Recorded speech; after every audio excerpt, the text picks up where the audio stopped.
Ya silakan, ini dari DPW Jawa Barat dan DPC Purwakarta ya. P3N itu adalah petani pegiat porang Nusantara. Silakan.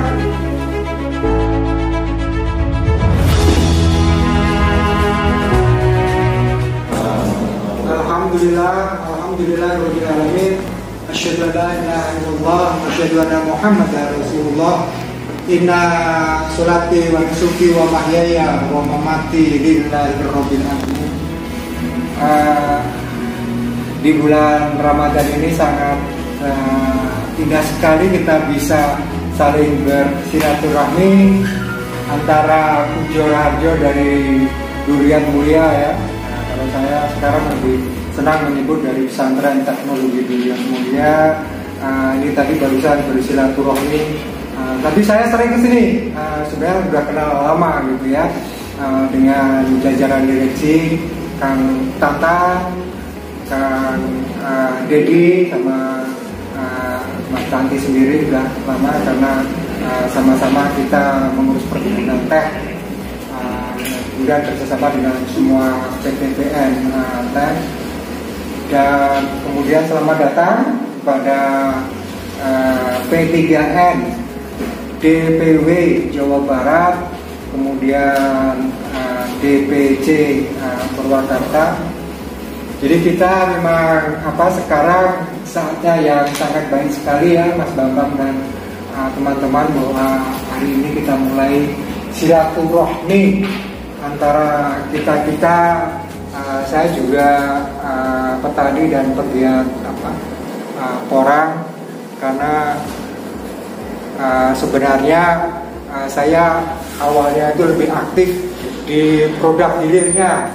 Bapak Ibu sekalian, terima kasih tentunya kepada PNM dari DPP maupun dari DPC yang sudah berkenan datang ke perusahaan kami, pabrik kami, PT Berusaha juga. Pak Pujo nih ya, setia terus mendampingi para pegiat seperti itu. Pertama yang ingin saya sampaikan kepada bapak-bapak dari P3N ya, petani pegiat porang Nusantara. Oh iya. Nah itu barangkali juga sama juga, kita sama-sama baru. Kalau Bapak mungkin sudah lama di porang, tapi kalau kami memang melihat posisi porang ini ada satu poin yang nantinya akan terkait dengan kita, di mana ada klausul atau ada penekanan bahwasannya porang ini harus bebas residu kimia seperti itu ke depannya. Mungkin cuma sekarang masih ada dipakai yang masih pakai pupuk kimia di lokal, mungkin saja kita tidak kayak itu. Tapi yang saya dengar, yang saya tahu, kalau ke negara luar itu orang ini harus bebas dari pupuk kimia. Artinya harus menggunakan pupuk organik atau hayati. Nah kebetulan di kita ini memang selalu ini pabrik spesial untuk organik dan hayati. Jadi sangat match gitu, nyambung banget dengan keinginannya porang. Dalam hal ini mungkin ada beberapa seperti yang tadi saya sampaikan ya, Mas Poin, ada kawan-kawan pegiat yang pribadi juga ya, dan porang juga katakan demikian. Sekarang kepentingan P3N. Baik, terima kasih. Assalamualaikum warahmatullahi wabarakatuh. Waalaikumsalam. Suatu kehormatan ya, kami dari tim Indonesia ini kedatangan dari P3N ya, petani pegiat porang nasional. DPW Provinsi. Bambang ya dari DPW Jabar, juga Pak Padol, kemudian dari DPC Purwakarta Pak Rudianto, Pak Dede dan Pak Ajat Derajat ya. Jadi kalau tadi Bapak katakan bahwa P3N ini kan khusus mengelola budidaya porang secara organik ya. Jadi betul-betul yang diperlakukan secara organik. Memang selama ini pengalaman kita diskusi dengan beberapa petani porang, ya, pelaku porang, mereka itu mengaku organik. tetapi dalam penggunaannya itu, dalam budidayanya itu masih menggunakan bahan-bahan kimia, ya. Sehingga sebagai contoh misalnya pada saat tanam, sebulan setelah tanaman, karena dia ingin memacu pertumbuhan dari orang tersebut, mereka gunakan itu pupuk NPK 16-16-16, ya.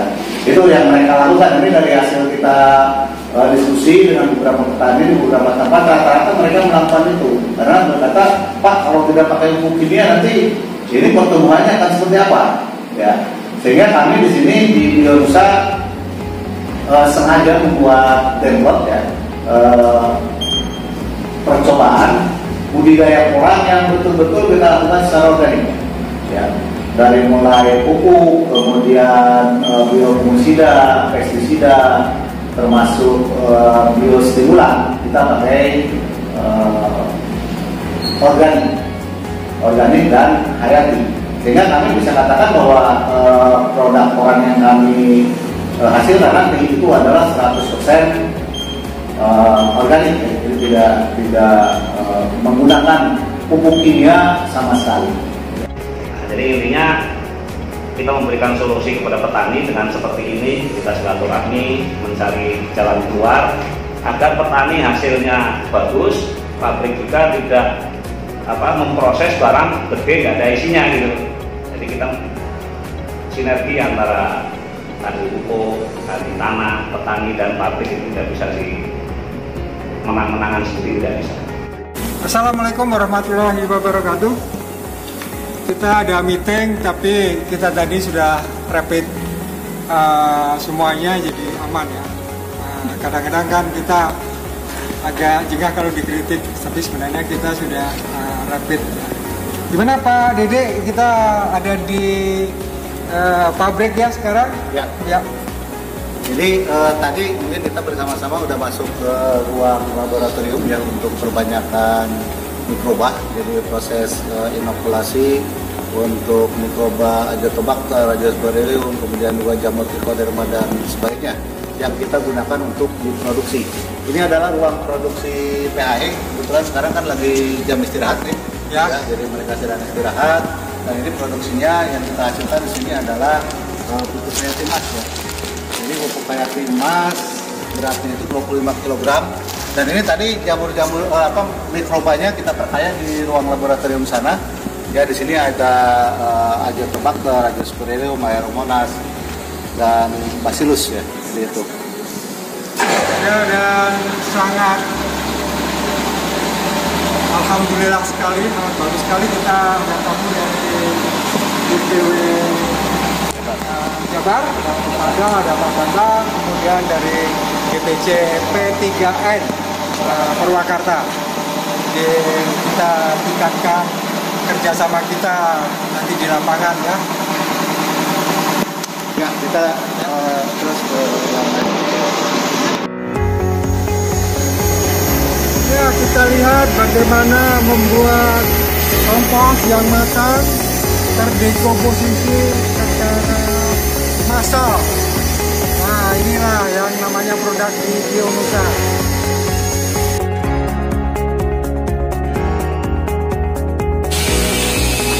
Ya, oke.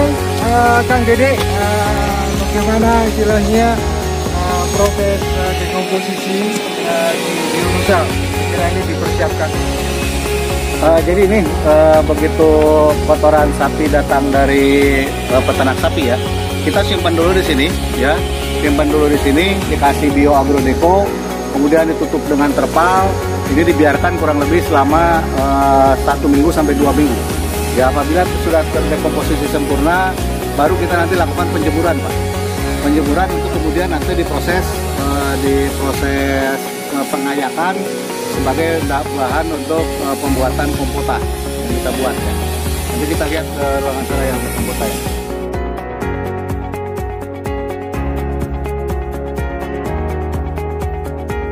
Ya, kita ada di sebuah ramuan. Kang Dede, mangga. Ya, jadi tadi kohe yang sudah kita dekomposisi sempurna, ya, kita bawa ke sini ke ruangan ini. Kemudian nanti kita ayak di crusher, dihaluskan dan diayak dengan mesin ayak di sana untuk menyaring atau istilahnya itu memisahkan antara kotoran dengan yang tidak. Nah setelah itu nanti kita lakukan pengkayaan mikroba. Nah, ini untuk pengkayaannya di sini ya. Kita berikan Helicobacter pylori di sini ya. Ya, campurannya. Prosesnya ruang ramu istilahnya. Ya. Jadi itu tadi inokulumnya kita dari lab bawa ke sini dicampur dengan air, kemudian nanti dimasukkan ke dalam itu untuk ditarik kebutuhannya ya, kebutuhannya.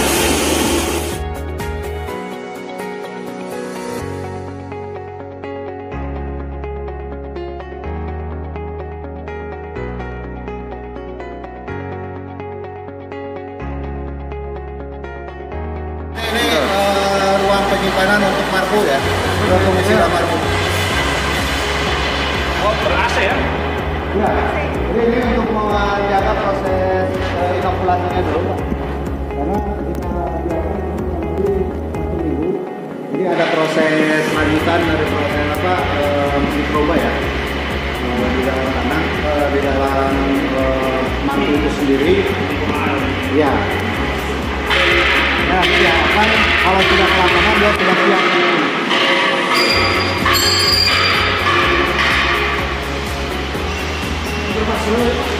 Ini 20 kilo Pak. 20 kilo. Iya, dikasih mikroba trichoderma dengan trichoderma koningnya dengan Harzianum. Nah, kalau ini melalui proses sterilisasi Pak. Jadi nanti kita akan lihat proses sterilisasi di sana itu menggunakan suhu 121 derajat Celcius dan tekanan 1,2 bar.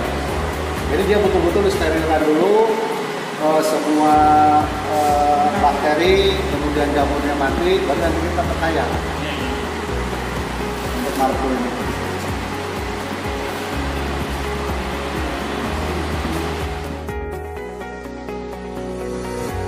Ya, kawan-kawan semua, Bionusa lover. Nah, ini bagaimana proses tadi itu kan, marpu kan? Ya. Mas Bang, sini Mas Bang. Mas Odo. Ya, ini proses selanjutnya dari pembuatan marpu. Enggak, Kang Dede. Ya, jadi untuk pembuatan marpu ya, jadi bahan dasarnya itu kan dari dedak ya, dedak dan kompos. Kompos yang tadi sudah kita keringkan ya. Sudah kita keringkan dan sudah kita ayak ya, jadi udah betul-betul steril, kemudian dimasukkan ke mesin sterilizer ya, masukkan ke mesin sterilizer, di blend dengan dedak ya, kurang lebih begitu, di setting suhunya itu kurang lebih 121 derajat Celcius dengan tekanan 1,2 bar ya. Setelah tercapai suhu 121 dan tekanan 1,2 bar ini kita sterilkan kurang lebih 15 menit ya. Setelah disterilkan 15 menit, kemudian kita keluarkan, masuk ke rotary cooler di sana, di sebelah sana, di ruangan sana untuk didinginkan ya. Nah setelah didinginkan nanti masuk ke ruang mixing, pencampuran ya. Jadi dia masuk ke ruang pencampuran, di situ diberi inokulum Trichoderma Harzianum dan Trichoderma koningi ya, untuk memberikan. Jadi ini disterilkan dulu, setelah steril kemudian didinginkan. Pada saat suhu sudah di bawah 30 derajat Celcius, kita masukkan jamur Trichoderma koningi dan Trichoderma Harzianum, kemudian dipakkan, tadi masuk ke ruang penyimpanan yang jelas pakai pengkondisian dengan ruang AC supaya reaksi antara bahan pembawa dengan jamur itu terjadi reaksi yang bagus dan jamur bisa tumbuh dengan baik. Itu garis besarnya kalau itu. Bagus sekali, mudah-mudahan masalahnya kita itu bisa mengaplikasikan di lapangan, nanti hasilnya seperti apa di lapangan, yang dengan marpu sama yang tanpa marpu.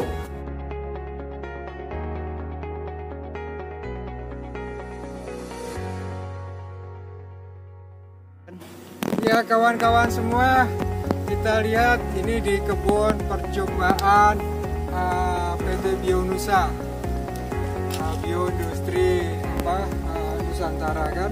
Kita lihat di sini adalah plot kontrol. Plot kontrol. Silakan Kang Dede, ini ceritanya ini ditanami nggak sih? Ini jadi gini, berkaitan sama dengan Mas Bambang sama Mas Fadol. ya Mas Bambang, Mas Padol dan juga rekan-rekan yang lain. Jadi ini adalah plot control. Plot control ini kita kondisikan apa adanya. Ya. Jadi tidak diberi perlakuan apapun. Ya. Ini pH tanah awalnya itu di sini adalah 5. Nah, sama yang lainnya juga 5. Cuman yang lainnya itu kita beri kapur tanaman ya, kapur pertanian itu kurang lebih 1 ton per hektar. Di sini itu tidak kita berikan karena yang namanya juga kontrol, kita berikan apa adanya. Bibit yang kita tanam sama seperti yang terlihat di sana, yang perlakuan lainnya. Cuman memang pertumbuhannya seperti ini, Pak. Kerdil, banyak yang mati, bahkan tumbuh tanaman lain di situ ya. Ini ya. Ini yang ada yang tumbuh tapi kecil sekali, ini kerdil sekali. Ini adalah perlakuan kontrol yang tidak diberi perlakuan biofungisida matu, kemudian tidak diberi pupuk hayatimas dan tidak diberi kompotan. Ya. Ini kurang lebih sekarang umurnya itu ditanam pada tanggal 27 Januari. Sekarang tanggal 20 April ya. 20 April berarti ini 2 bulan 23 hari. Dan ya. belum terlihat mulai dorman. Ya.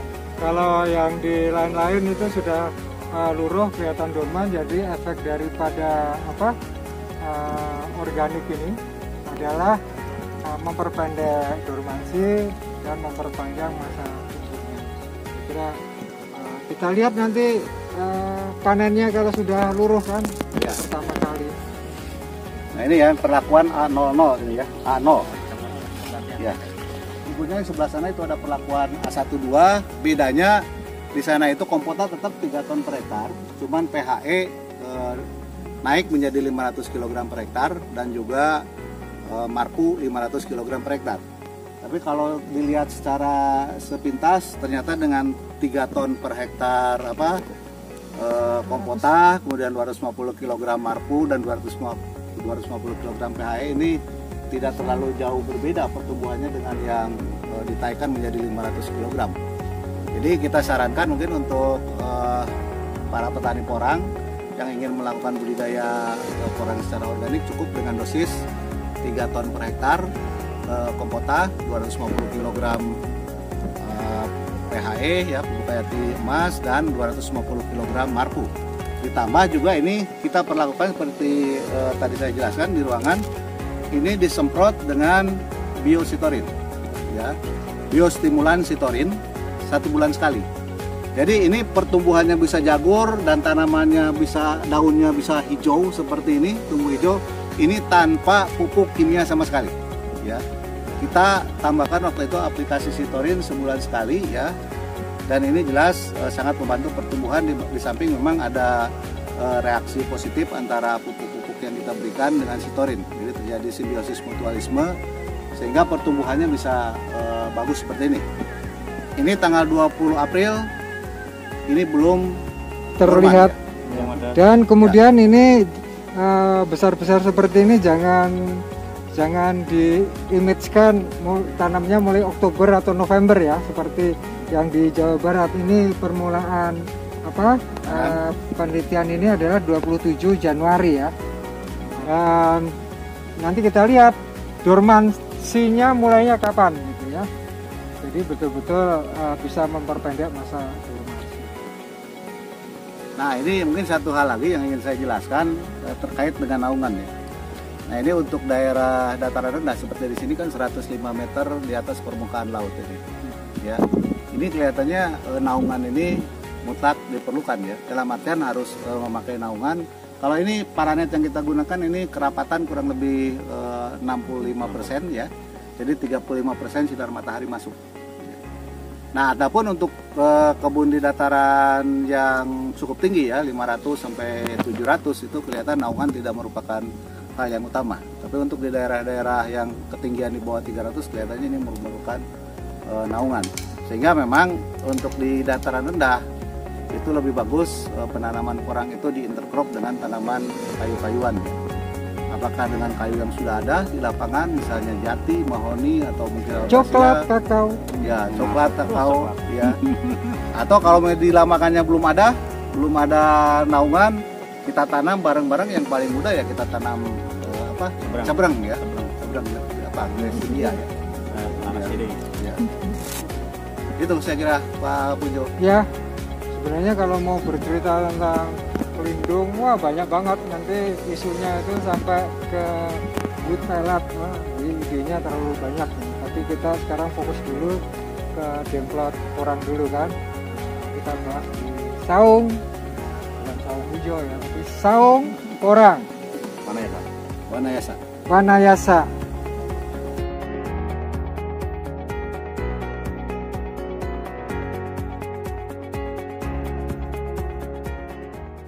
Jadi intinya memang kita sengaja membuat demplot ini ingin membuktikan kepada pelaku bisnis koran ya, bahwa betul yang kita ceritakan di dalam presentasi dan pemaparan ini kita buktikan di lapangan. Ya.